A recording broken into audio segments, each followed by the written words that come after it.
Hello and welcome to another Andover Classic Motorcycle Workshop video. Thanks very much for joining us. Today we're taking a look at this Triumph Street Scrambler that came into the workshop.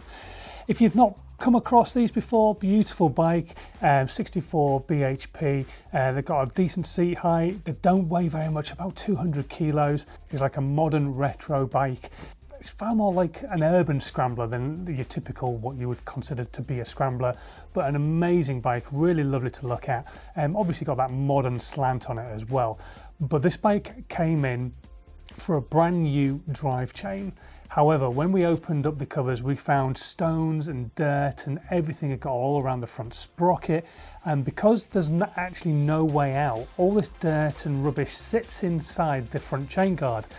In this case, there's loads of sensors and everything all inside there, and due to the chain lube, it kind of just picks up all those stones and they stick, and then they end up causing more damage than good, of course, because they can't get out.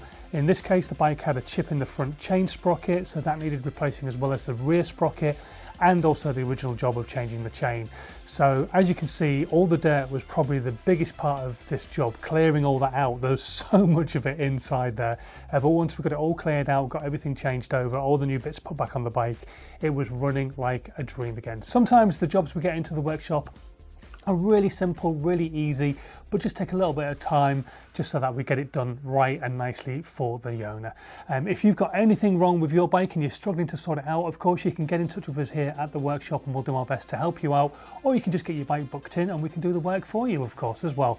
Thanks ever so much for watching though. We've got more great videos coming up, including one about a brilliant Norton Commander 850, which is thrown up one or two issues over the last few months, shall we say.